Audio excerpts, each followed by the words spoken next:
नमस्कार साथियों, आपका एक बार फिर से स्वागत है मेरे YouTube चैनल पे, जिसके अंदर आज हम यूनिट 2 रिसर्च मेथोडोलॉजी के सबसे इम्पोर्टेंट जो टॉपिक है सैम्पलिंग टेक्निक्स, उसके बारे में पढ़ेंगे कि मेथड्स ऑफ सैम्पलिंग टेक्निक्स क्या होते हैं। प्रोबेबिलिटी सैम्पलिंग के 4 मेथड हैं, नॉन प्रोबेबिलिटी सैम्पलिंग के भी 4 मेथड हैं।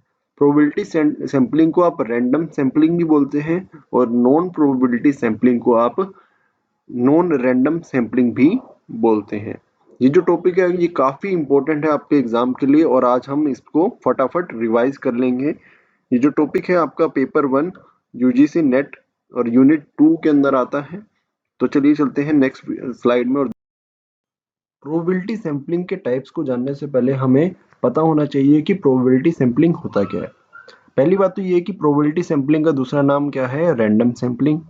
और प्रोबेबिलिटी सैम्पलिंग होती क्या है, इसके अंदर क्या होता है, जो भी एक आपकी पॉपुलेशन है ना, पॉपुलेशन में जितने भी मेंबर्स हैं सबका इक्वल चांस है कि सिलेक्ट होने का। जैसे हमने ये क्या लिया, एक पॉपुलेशन ले ली, पॉपुलेशन के अंदर 100 पीपल हैं, 100 में से आपको 5 पीपल क्या लेने हैं सैंपल के रूप में। तो ये जो 5 पीपल हैं ये कोई भी हो सकते हैं, 100 में से any 5 peoples would be your sample. तो इसको हम बोलते हैं प्रोबेबिलिटी सैम्पलिंग। और अगर आपको जानना है कि नॉन प्रोबेबिलिटी सैम्पलिंग क्या होती है, उसका मतलब ये है कि ये जो 100 लोग हैं ना, 100 के 100 लोगों का पूरा चांस नहीं है सिलेक्ट होने का। इसमें से आपको जो भी अच्छे लोग लगते हैं कि आपकी स्टडी के लिए जो भी अच्छे रहेंगे, आप उन्हीं लोगों को लोगे।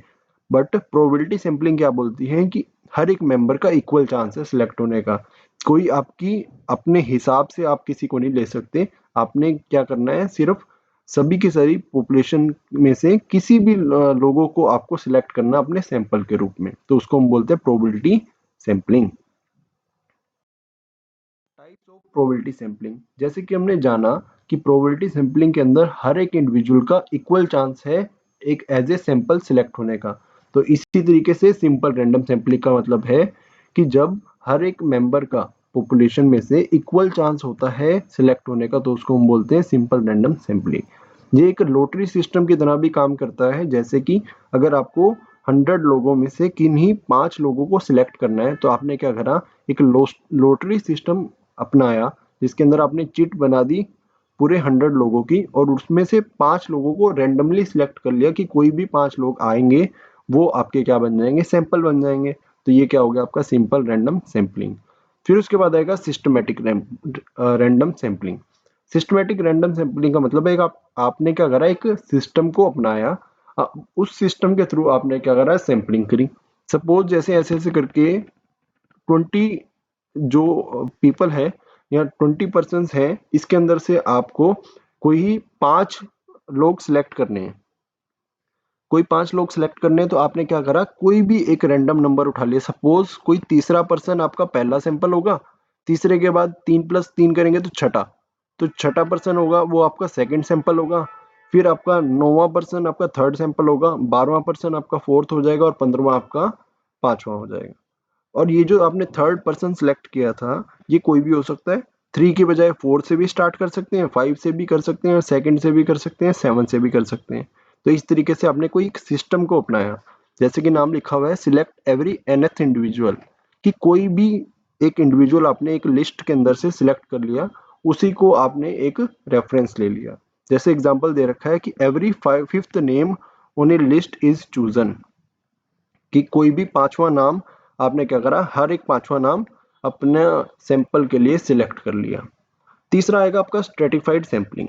स्ट्रेटिफाइड सैंपलिंग थोड़ा कंफ्यूजिंग हो सकता है उन लोगों के लिए, पर हम आज इसको क्लियर करेंगे कि जब पॉपुलेशन को सब ग्रुप्स के अंदर से डिवाइड कर दिया जाता है। मतलब आपने एक पॉपुलेशन ली, पॉपुलेशन में से आपने ग्रुप्स बना लिए, पहला ग्रुप, दूसरा ग्रुप, तीसरा ग्रुप।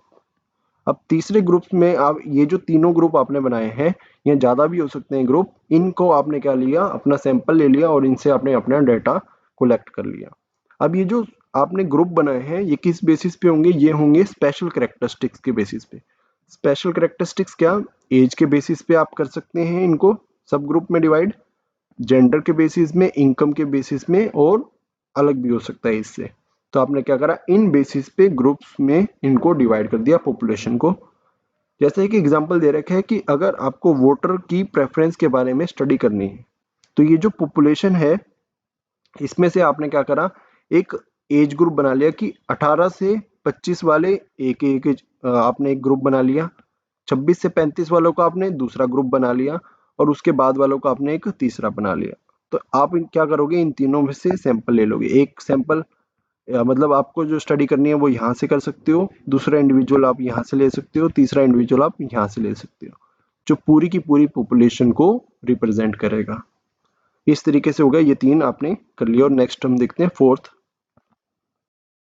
नेक्स्ट आपका point, fourth point, cluster sampling.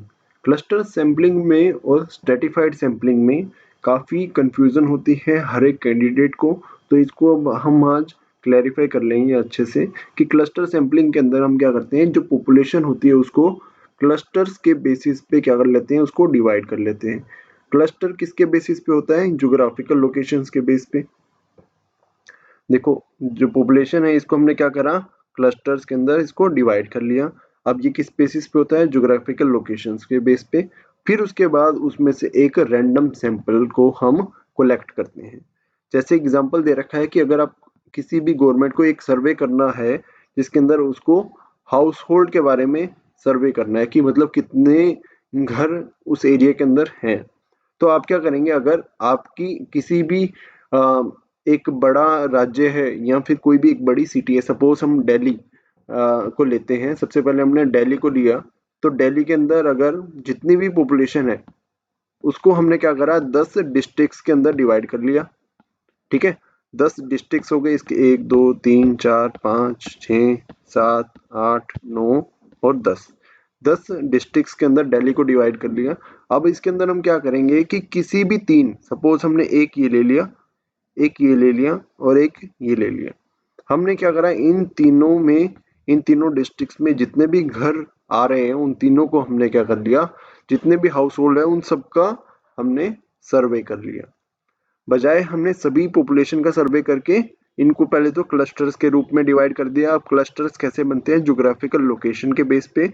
अब हमने उसके बाद क्या करा, किसी भी एक छोटे एरिया को ले लिया, सपोज हमने इसको लिया था, इसको लिया था और इसको लिया था, इसमें से हमने क्या करा, सभी के सभी घर वालों का क्या कर लिया, एक सर्वे कर लिया, जो हमें एक सैंपलिंग क्रिएट करके दे रहा है। और ये भी एक रैंडम सैंपलिंग का क्या है, टाइप है, नॉन रैंडम सैंपलिंग। अब नॉन रैंडम सैंपलिंग क्या होती है, जिसके अंदर सारी पॉपुलेशन के हर एक मेंबर का, एक जैसे पॉपुलेशन है, पॉपुलेशन के सभी मेंबर्स का इक्वल चांस नहीं है इसके अंदर नॉन रैंडम में, कि क्या पता इसका चांस हो पर इसका ना हो, इसका हो पर इसका ना हो। ठीक है, तो इसके अंदर क्या करते हैं, जो सैंपल उठाते हैं, जिस जिसका हमने सर्वे करना है, जिस जिसके बारे में हमें जानकारी चाहिए, वो उनके इक्वल चांस नहीं होते। हम अपने मुताबिक, हमारी कन्वीनियंस के मुताबिक, हमारी जजमेंट के मुताबिक, जिसका बारे में हमें पता है कि ये हमें सही सही इंफॉर्मेशन प्रोवाइड कर देगा, हम उन लोगों को सैंपल के रूप में लेते हैं, ना कि किसी भी पर्सन को पॉपुलेशन के अंदर से। अब आएगा नेक्स्ट आपका types of non probability sampling. कि नॉन प्रोबेबिलिटी सैंपलिंग जिसके अंदर हम क्या करते हैं कि अपनी कन्वीनियंस के हिसाब से हमारी जो भी हमें समझ में आता है कि ये सबसे अच्छा रहेगा इंडिविजुअल कोई भी इंफॉर्मेशन को प्रोवाइड करने में, हम उसको उठा के उसको सैंपल की तरह से यूज करके अपनी इंफॉर्मेशन को कलेक्ट करते हैं। जिसके अंदर सबसे पहला आएगा कन्वीनियंस सैंपलिंग। कन्वीनियंस सैंपलिंग का मतलब है कि जो हमें सबसे ज़्यादा कन्वीनियंस हो, जो हमें सबसे इजीली अवेलेबल हो जाए, हमने उस लोगों को, उन पीपल को क्या करा, सैंपल ले लिया। सपोज अगर आपको किसी एक स्टूडेंट का सर्वे चाहिए, तो आपने क्या करा, सिंपल किसी भी क्लासरूम में गए, क्लासरूम में जाके एक स्टूडेंट को उठा लिया, तो वो आपका क्या बना, सैंपल बन गया। या किसी भी शॉपिंग मॉल में शॉप करने वाला कोई भी इंडिविजुअल है, उसको आपने उठा लिया और वो आपका सैंपल बन गया। मतलब आपने कोई भागा दौड़ी नहीं करी, जो आपको इजीली अवेलेबल कोई भी इंडिविजुअल मिला, आपने उससे सैंपल कलेक्ट कर लिया। मतलब अपनी जो रिसर्च थी, अपनी जो स्टडी थी, वो आपने उससे इंक्वायरी कर ली। फिर सेकंड आएगा जिसके अंदर जजमेंटल सैंपलिंग। जजमेंटल का मतलब है कि जो भी आपको लगता है कि सबसे अच्छी जानकारी वो रखता है इंडिविजुअल, आपने क्या करा, उसको बुला लिया और उससे अपना जो भी आपको इंक्वायरी थी वो आपने उससे कर डाली। देखो इसके अंदर क्या लिखा हुआ है कि रिसर्चर यूज करते हैं जजमेंट कि किस बेसिस पे उनको इंडिविजुअल्स को कलेक्ट करना है जो उनको लगता है कि पॉपुलेशन को रिप्रेजेंट करेगा और उसके अंदर कोई ना कोई कैरेक्टरिस्टिक्स हैं जो स्टडी के लिए रेलिवेंट है। ठीक है। तीसरा आएगा कोटा सैंपलिंग। कोटा सैंपलिंग का मतलब यह है कि अगर आपको कोई एक कैरेक्टरिस्टिक्स चाहिए अपने सैंपल के अंदर, तो आपने उस बेसिस पे क्या करा, जो सर्वे है उसको कंडक्ट करवाया। जो सिलेक्शन है वो रैंडम नहीं है, वो आपने एक नॉन रैंडम तरीके से किया और प्री डिटरमाइंड कोटा के बेसिस पे किया।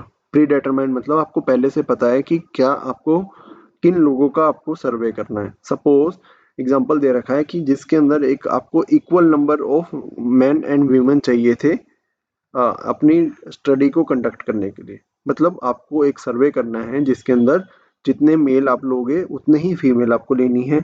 ठीक है।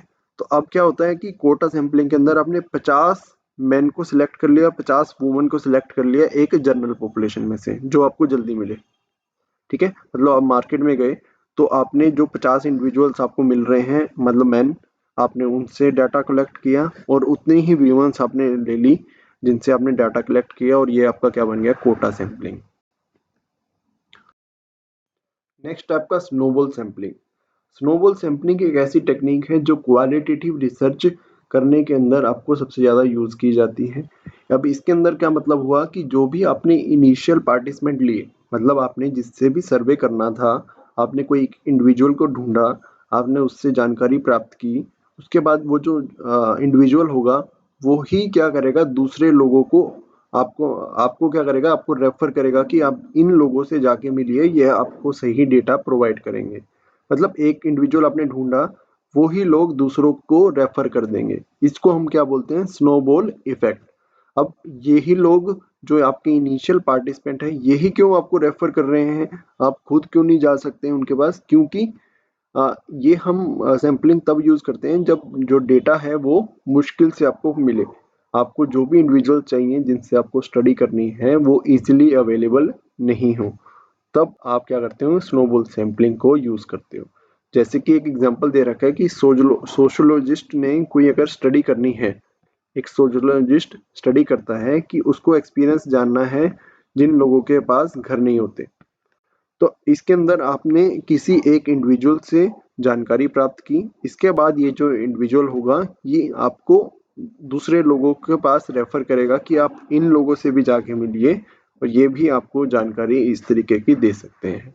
तो ये होती है आपकी स्नोबॉल सैंपलिंग। अब देखिए एक कंपैरिजन मैंने करके आपको दिखा रखा है कि प्रोबेबिलिटी सैंपलिंग और नॉन प्रोबेबिलिटी सैंपलिंग में क्या क्या डिफरेंस होते हैं, इनके एग्जांपल क्या है। पहला आएगा जिसके अंदर सिंपल रैंडम सैंपलिंग, जिसके अंदर हर एक मेंबर के पास इक्वल चांस है सिलेक्ट होने का। मतलब अगर आपको 10 लोग मतलब 50 स्टूडेंट्स में से किसी 10 लोगों को निकालना है तो आप एक लॉटरी भी डाल सकते हैं या किसी भी तरह से रैंडमली 10 लोगों को सिलेक्ट कर सकते हैं और उनसे अपना डेटा को कलेक्ट कर सकते हैं। तो ये हो गया सिंपल रैंडम सैंपलिंग। फिर आएगा सिस्टमैटिक सैंपलिंग, के अंदर है कि हर एक नंबर पे nth इंडिविजुअल के पास चांस होता है कि वो सिलेक्ट हो जाए। जैसे कि अगर आपको 200 लोगों में से 20 लोगों का सैंपल चाहिए तो आपने क्या करा, हर 10वें बंदे को सिलेक्ट कर लिया कि आप मेरा एक सैंपल बन के आएंगे। तीसरा है स्ट्रेटिफाइड सैंपलिंग, जिसके अंदर आपने पॉपुलेशन को सब ग्रुप्स के अंदर डिवाइड कर दिया और हर एक ग्रुप में से एक एक इंडिविजुअल को सैंपल ले लिया। फिर उसके बाद आएगा क्लस्टर सैंपलिंग। इसके अंदर आपने जो पॉपुलेशन है उसको सब ग्रुप की तरह ही क्लस्टर के रूप में डिवाइड कर दिया, बट ये जो क्लस्टर है ये ज्योग्राफिकल लोकेशन के बेस पे होता है। जिसका मतलब यह है कि अगर आपको किसी एक राज्य की पॉपुलेशन के बारे में गणना करनी है, उसके बारे में जानना है, तो आपने क्या करा, उस पॉपुलेशन को अलग अलग डिस्ट्रिक्ट्स में डिवाइड कर दिया और किसी 2 या 3 या 4 डिस्ट्रिक्ट्स के सभी लोगों का आपने क्या करा, सर्वे कर लिया। तो उसको बोलते हैं क्लस्टर सैंपलिंग। फिर उसके बाद आएगा नॉन प्रोबेबिलिटी सैंपलिंग, जिसके अंदर आएगा कन्वीनियंस सैंपलिंग। कन्वीनियंस सैंपलिंग का मतलब है जिसके पास आप इजीली पहुंच सकते हैं आसानी से, आपने क्या करा, उन लोगों को अपना सैंपल ले लिया। फिर उसके बाद आएगा आपका जजमेंटल सैंपलिंग। जजमेंटल का मतलब है कि आपको ये मालूम लग जाता है कि मुझे ये इंडिविजुअल है जो सही जानकारी दे सकता है जो कि मुझे चाहिए, तो आपने क्या करा, सीधा उसको पास जाकर उसको अप्रोच किया। फिर उसके बाद आएगा कोटा सैंपलिंग। कोटा सैंपलिंग का मतलब ये है कि आपको पहले से ही पता होता है कि आपको कितने इंडिविजुअल किस किस तरीके की करेक्टरिस्टिक्स वाले चाहिए। सपोज अगर आपको 50 मैन अगर सिलेक्ट करने हैं तो 50 ही वुमेन आप क्या करोगे, सिलेक्ट करोगे। अब आपको जो भी सबसे पास में, जो भी सबसे जल्दी 50 इंडिविजुअल 50 मैन मिल जाएंगे, आप सेम ही तरीके से 50 वुमेन्स को कलेक्ट करेंगे, उनके डेटा को कलेक्ट कर लेते हैं। फिर आएगा स्नोबॉल सैंपलिंग, जिसके अंदर आप क्या करते हैं, एक रेफरेंस के थ्रू थ्रू काम करते हैं कि मतलब आपको जो भी फर्स्ट इनिशियल इंडिविजुअल आपको मिला उसके बेसिस पे आपने उससे रेफर किए गए दूसरे इंडिविजुअल्स के जो डेटा है उनसे कलेक्ट कर लिया। इसी के साथ वीडियो को एंड करते हैं। Thank you so much for watching. अगर आपको वीडियो अच्छी लग रही है तो इसको जरूर लाइक करें, चैनल को जरूर सब्सक्राइब करें और शेयर करें अपने फ्रेंड्स के साथ, जिससे कि ये जानकारी उनके पास भी पहुंच सके। Thank you so much for watching again.